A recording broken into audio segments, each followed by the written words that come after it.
Hi, everyone. I'm Chris Carter-Kent with Launch powered by Compass. I am your transition concierge. I'm a real estate special commissioner. For those of you that know me, you know that this has been my passion project ever since I started real estate over 10 years ago. And that is to help improve the real estate special commissioner system. It all stemmed from me selling my home through a real estate special commissioner and wanting to help other people have a better experience, hopefully, than what I had. And that experience all comes from, or a good experience will all come from a real estate special commissioner that understands the rules, that can educate their clients or the parties as to what's expected from everyone, and just use empathy and compassion, but also professionalism when selling the real estate. We'll get into this a little bit. I'll talk about the order and changes to the order, but I just wanted to share a few things. So many people say, well, what's the difference? I can sell a house during a divorce. Everybody can do that. And that's not wrong, but I'll tell you what, it is so much better to have a real estate agent, whether it be a specially trained real estate agent or a real estate special commissioner, who understands how the divorce affects the real estate, because it does affect the real estate. And it does change the dynamics. It can take extra time and extra effort to get a home sold in this case. So that is the big deal. We all know that the real estate can be one of the largest assets of the community, that the equity is often used as a bank for reimbursements, offsets, and as a financial nest egg for the parties to move forward with life. We all know that Rule 69 agreements, decrees, and court orders can give directive as to what's supposed to happen to the real estate and the personal property, because the personal property often does come into play when we're trying to sell a home. And even the most amicable parties, even those that are mediating, but that's kind of a misnomer to think that people that are mediating are getting along, because what I'm seeing from you all is that that's not the case. You're just doing a really good job of managing the parties to get them through mediation, right? And think of it this way, a real estate special commissioner is also somewhat of a mediator. We're trying to manage the parties and their conflict in this very difficult time, most of the time. And again, some people get along just fine. I wonder why they're getting a divorce, and other people from day one, we have issues with them. And issues can cost them time and money and lost buyers. And we want to make sure that you have a skilled realtor that can help these parties through the transition. There are over 70 times the parties need to agree when selling their home. And this is on automatic, I believe. And we want to mediate. We want to get them on the same page to get the home sold. As a real estate special commissioner, you don't want to have to run to the judge all the time, but we do have the ability to do that if needed. But it's interesting to me how when there's a third party neutral, and I'm not talking about just a real estate special commissioner, there are other options. But when there is a third party that is assigned to resolve the conflict, I just see the dynamics change between the parties for various reasons. We'll talk about that a little bit. You may not think that you need a third-party neutral real estate special commissioner. You may think it's too expensive. There is misunderstanding that a real estate special commissioner costs more. Typically, it does not. Now, realtors can set their own commissions, but the commissions are negotiable, but some will charge a little bit more because it is more time consuming than a typical real estate transaction. Personally, I charge a typical rate between 5 and 6%, depending on the house. And again, that's negotiable. But maybe you haven't even considered using somebody that has these special skills, a special realtor or a real estate special commissioner. Some of the benefits that I wanted to talk about, you have to decide clearly what's best for your case, but we'll start at the bottom here. The real estate special commissioner will get more into that. as I talk about the order. Now, the special master, let me just say a pet peeve of mine is that special master and special commissioner are often used interchangeably. When I think of a special master, I think of a family law master, Rule 72. I've seen a couple of cases where the mediator is, they agree that the mediator will become an arbitrator if there's issues with selling the home. And this is especially good if we're selling the home post-decree. And we'll talk about specially trained divorce realtors. There's a couple of programs out there, and we'll talk about that. I also have a couple of CLEs. One of my most recent CLEs is Paving the Path to Conflict Resolution, and that talks more in depth about some of the issues that we see. It's got great stories from the trenches that help you visualize kind of what we deal with, and maybe that would help you think about things to add to your Rule 69 agreements or decrees. So if you're interested in that program, please let me know, or any other CLEs. This is my divorce realtor training that I'm doing.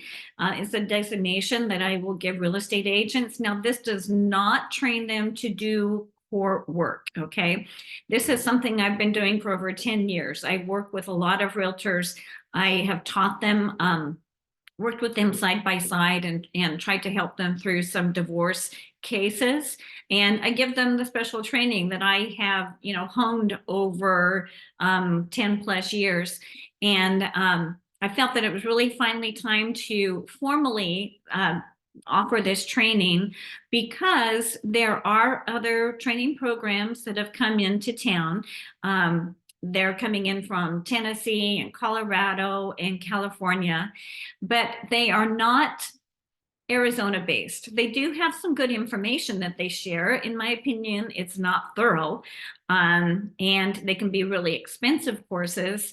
And I just don't feel like the realtors are getting the information that they need, because it's not based in Arizona procedures. And so I do a lot of training, and I have some agents that say, I don't want to do this, it's too much work, or I don't have the patience for this.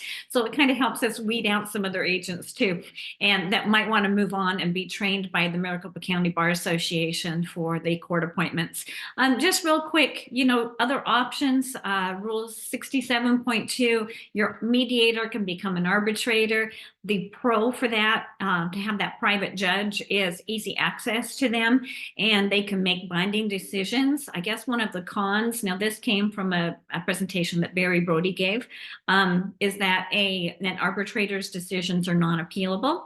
And we know that there's going to be an out-of-pocket expense with the retainer and hourly wages.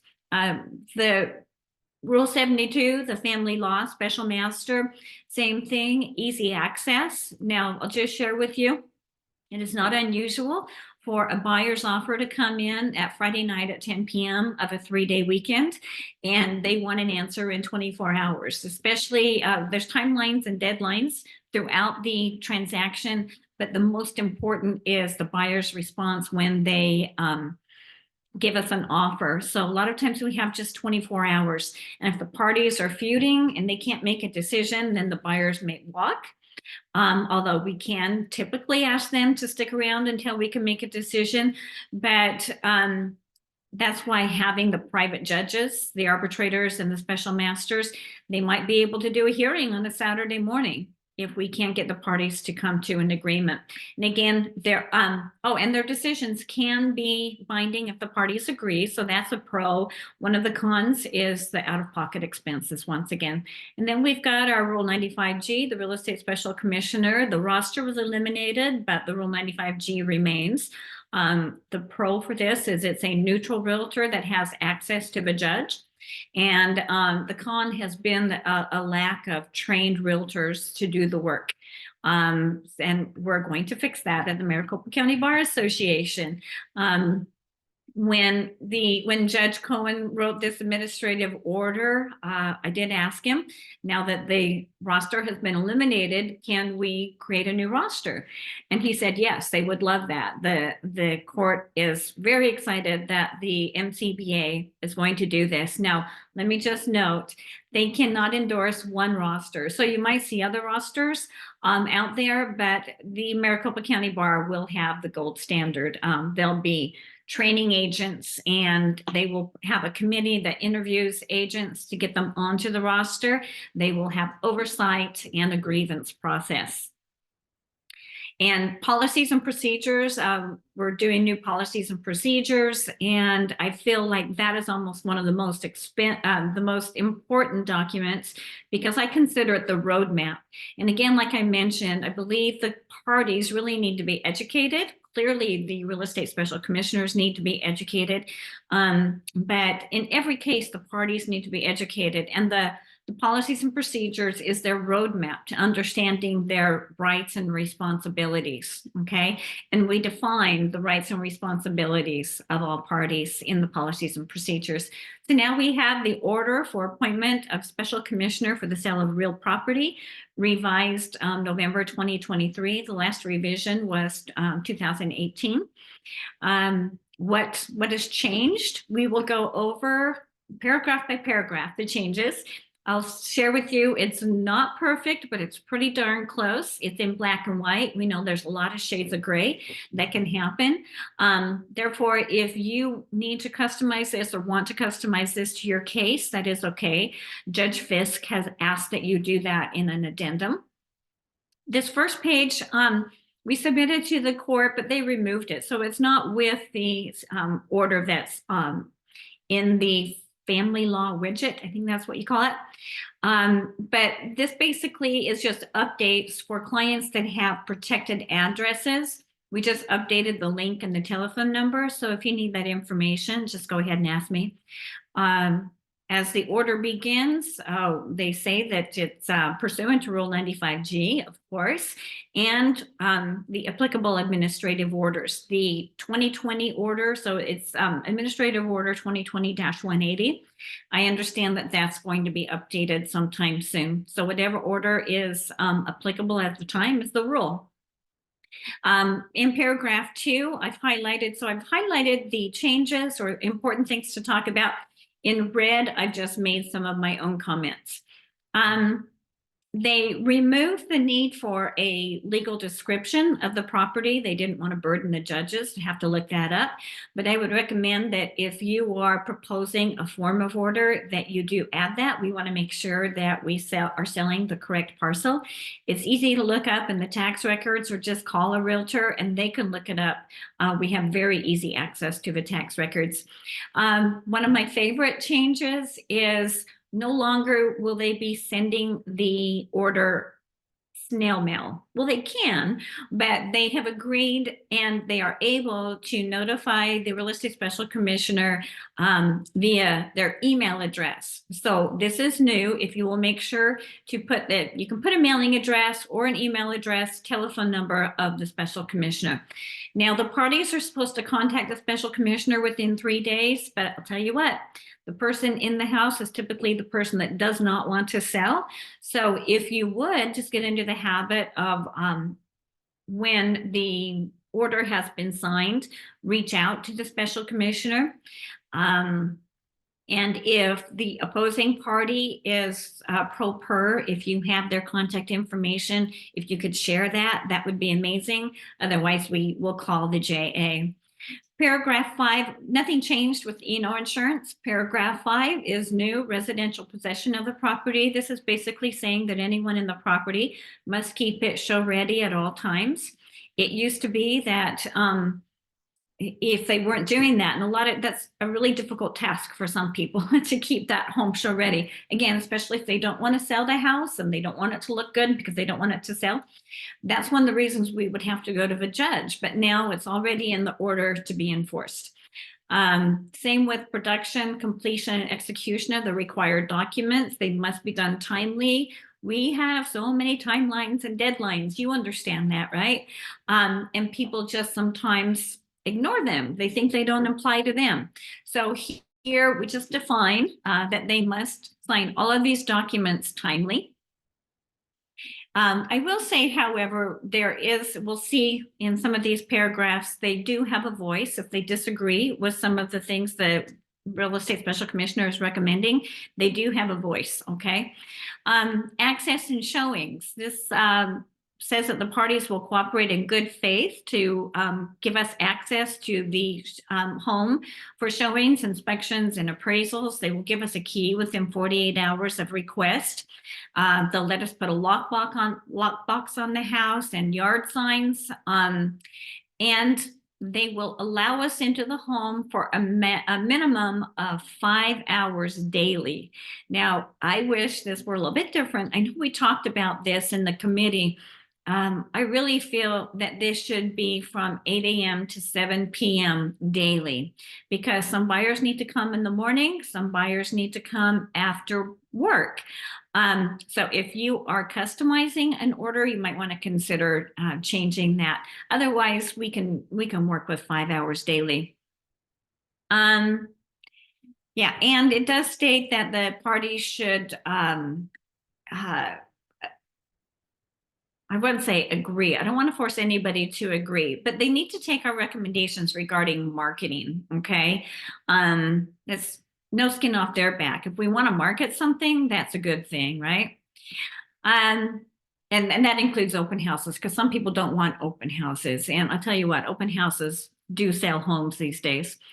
Paragraph 8, repairs, maintenance, and staging.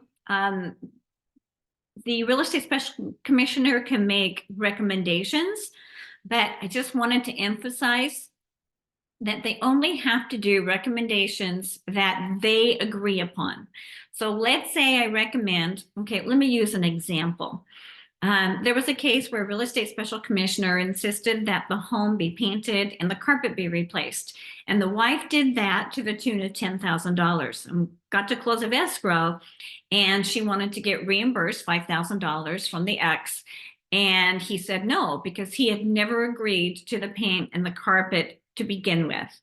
And so that's where the real estate special commissioner needs to be very skilled in getting the parties to agreement. If they don't agree, if both of them don't agree, then the real estate special commissioner is to abide by their agreements, okay? And that goes to a couple of different cases. Only if one party agrees and the other party disagrees, and if we cannot resolve that conflict, is when we go to the judge. Paragraph 9 talks about the marketing and appraisal. We changed timelines. This used to be 10 days. We had 10 days to get the CMA, or the comparative market analysis, and make a recommendation for a listing price. We've cut that back to 5 days. And also, if I haven't mentioned it before, we changed calendar days to business days. One of the attorneys on the committee felt that if her client had any questions and wanted to talk to their attorney, then they should have business days to do that, which I agree with. So that was another good change that's been made.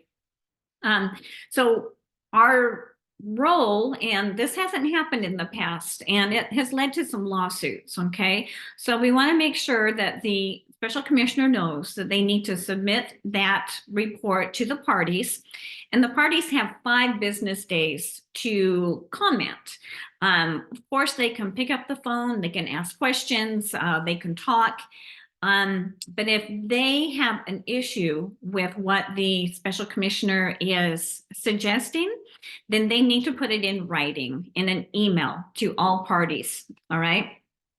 And if they are not agreeing on the recommended list price, then they can request an appraiser. And the party requesting the appraiser must pay for the appraisal. If they don't pay for it, they just want it, but don't want to pay for it, the special commissioner can advance the money and get paid at close of escrow. Listing the listing, the special commissioner will provide a listing report once they've come to an agreement on the list price. And they give that to the parties, and the parties must sign it within 3 business days. Again, if there's any dissension, it will be handled in writing, and the real estate special commissioner can go to the judge if needed. The order will have commercially reasonable terms, okay? So that basically is referring to the commission. I said the order is the listing. The listing agreement, just to share with you, has a lot of information. It has the listing term, how long the listing is going to last, which may or may not make a difference when you have a real estate special commissioner. And it has the commission amount, which is important to discuss, especially in light of the recent lawsuit. And it also has the personal property that conveys with the house, the refrigerator, the washer or dryer, things like that. And if there are personal property agreements in your Rule 69 or your decree, then the realtor needs to know about it. I had one case where I was not aware of the Rule 69 agreement, where the husband was awarded the refrigerator, the dishwasher, the built-in microwave, and the range. And I didn't know about that. It didn't go into the listing agreement, and it was a problem at close of escrow. The other important thing, this is a big update, which I think is really, really important. It says that the real estate special commissioner is to put the home in MLS in the active status unless agreed otherwise. And just real briefly to talk about that, the reason for that is to make, first of all, the home an arm's length transaction. We want to make sure that it's getting into MLS, which syndicates to all of the public websites, which means that all buyers are going to know that the home is available for sale. And I call that all eyes on the property. And that's really the only way that you know for sure that you're getting the best and highest price for the property and best terms, by getting it out there to every potential buyer. Now, there are times, and this has happened once in my career, where there was an off-market offer from, I believe it was an Opendoor, that was so high, I couldn't beat it. It was higher than the comps. And we discussed the issue. The offer was going to go away if we put it into MLS, but the parties agreed to take that offer. And it was amazing because the house was in disrepair and the clients got a really good price for it. But like I said, that only happened once. We really want to discourage off-market sales and private sales unless it fits for that case. All right. So I'll get off my soapbox there. If either party refuses to sign the listing agreement, this is the only time where the realtor can sign, or the special commissioner can sign for them. And then it's not really clear. It's not stated what is to happen. We put a provision into the MLS, but personally, if that were the case for me, I would request a hearing. It would not be an accelerated hearing, but I would request a hearing. I would want the judge to know that there's a problem, that the party does not agree. And I would feel that that would be indicative of the party not wanting to sign anything or not agree to anything, and that should go in front of a judge. List price and price adjustments. The property should be listed at the price agreed to by the parties. Okay, so let's say we had the listing agreement, or that we have the referral by the real estate special commissioner, we have the appraised value.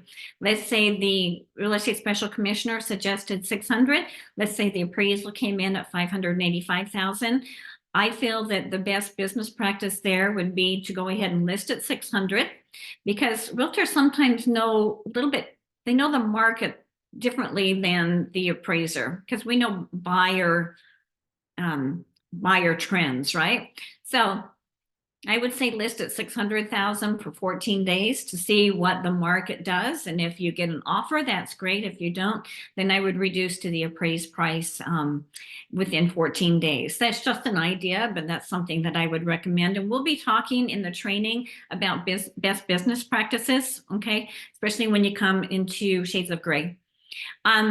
If the parties don't agree on signing and whatnot, then they have 2 days to give the real estate special commissioner notice. And then again, you go to the judge if there's a problem.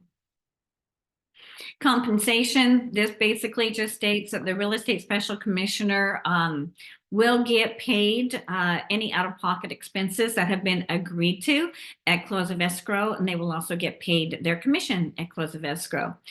Marketing service reports, let me go back to their commission. Another point I wanted to make is I also felt that this was really important to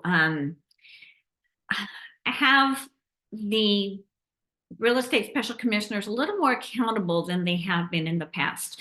Because as you know, there is an inherent conflict. We are ordered to sell a home and that's how we get paid. We don't get paid until it gets sold, right?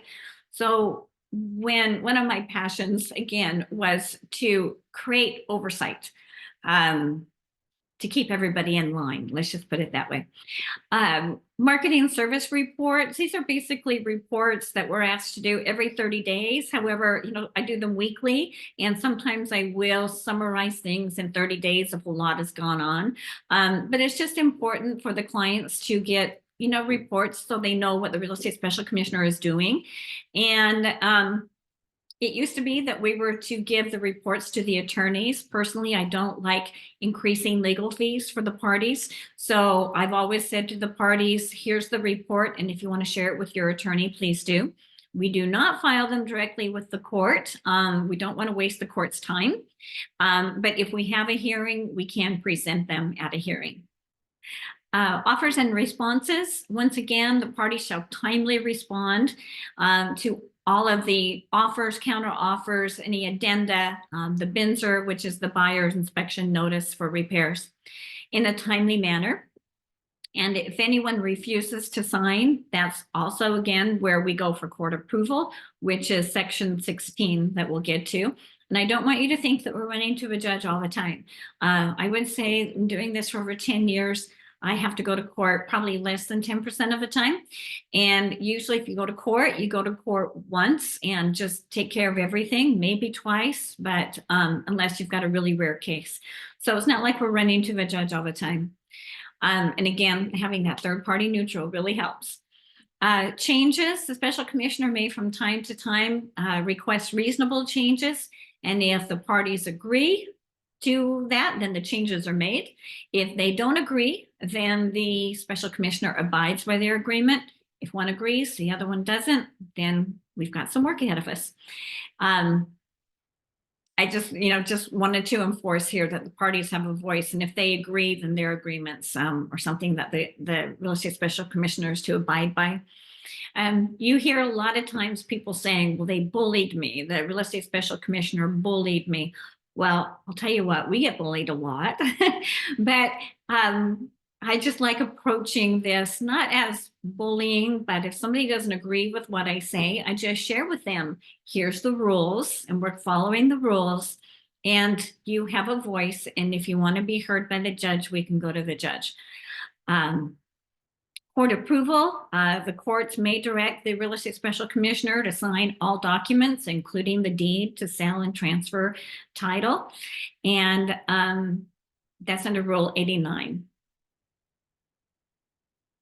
If the parties, once again, if an offer is made and both parties say that's way too low, we don't even want to consider it, and they don't want to counter, if they agree, then once again, the realtor special commissioner abides by their agreement. Sometimes it's really hard because sometimes it's the best offer that's going to come in. But proceeds, this has changed because title companies have changed. So it used to say that the proceeds would be held by the title company. Some title companies will, but they must have written agreement. They must have an order, okay? And with that, they will hold the funds for up to 90 days, and they will expect written instructions by the end of 90 days, or they will disperse the proceeds 50-50, okay? What we're finding more and more is that a designated attorney is assigned to hold the equity and trust. And I guess in some cases, if there's a pro per, I understand the court registry will hold the money, but I've not had to do that at this point. This next section, I'll go over this really quickly. This is if one of the parties wants to purchase a home, okay? They can do that. As long as they are bona fide buyers and pre-approved, have either a loan or they have approved cash that they can purchase the home with. There are three scenarios. This particular section is going to talk about how the real estate special commissioner will get paid in this case. If the one party makes the offer before the home is put onto the market, then the real estate special commissioner will get paid for their time and effort and out-of-pocket expenses, which would be very minimal at this point. Scenario B is if the home has gone to market, in which case we do have more time, effort, and expenses, out-of-pocket expenses placed into the property. And in that case, they get paid a portion of their regular commission. I'm going to explain that more in a minute. And Section C talks about if we have a bona fide offer from another buyer, and that's typically when the other person comes in to make the purchase, when one of the sellers comes in to make the purchase. And in this case, contractually, we have earned our full commission, all right? So those are the three scenarios. Let me just explain the commission. In the listing agreement, you will see that the commission is a total of, I'm going to say 5 to 6%, let's just use 6%. And then the listing agreement states that half of that is being paid to the buyer's agent, another agent that brings a buyer to the table. Again, there's been a recent lawsuit. We don't expect anything to change for a while, but right now the sellers do pay the buyer's commission. And so that is, it's a little bit confusing when you look at Section B. They get paid, the real estate special commissioner gets paid 40%. That means 40% of 3%, right? So they're not getting their full 3% that they would. In scenario C, they're getting their full 3%. It's a little bit confusing. Ask me if you have a question. Sanctions, this is just a reminder to the clients that really they need to be reasonable. They need to cooperate. If they don't cooperate, then they can have a sanction. This new order defines the sanctions, the type of sanctions. Of course, the 1% that can go to the real estate special commissioner. It can be a finding of contempt. It can be an award of attorney's fees. It can be removal from the property or eviction. It can be daily monetary fines for holding up the close of escrow, and all kinds of things. So really, we want our parties to understand that there are agreements and rules in place that they need to follow, and we'll try to make this process as easy as possible and get them through so they can move on. Like my motto, helping them move in, move out, and move on. Okay, hearings. This actually should be hearings and grievances, because this basically explains the grievances, all right? If a party feels they are aggrieved, they have 5 days to put it in writing and give it to the real estate special commissioner. The special commissioner can respond. Hopefully they can work things out. And if not, they can go to the judge. Termination, of course, a real estate special can be terminated, but they won't be terminated without a hearing, and there must be just cause. The expiration of a listing agreement does not terminate the real estate special commissioner in and of itself. And the real estate special commissioner can be terminated if they find that there's maybe problems. The parties aren't happy with the real estate special commissioner, but like I say, the judge will have a hearing, and it's very possible that the real estate special commissioner will be paid for time, effort, and out-of-pocket expenses. The last paragraph is just basically to remind parties that they need to keep their addresses updated with the court, and there is an updated link. The last one was expired. So that's it. I have another presentation coming up when we finalize the policies and procedures. And my dogs over there are tired and they're playing. I hope if you hear that, that's them. They're actually playing. But I just wanted to say thanks again for your time. If you would like to call me, contact me for any reason. My telephone number 480-388-0662. My email, chriscarterkent@gmail.com. And I look forward to perhaps working with you someday and representing your clients. They will be in good hands. This is my passion, and I really want to help people through this process. All right. Thanks for your time, and hope to see you soon.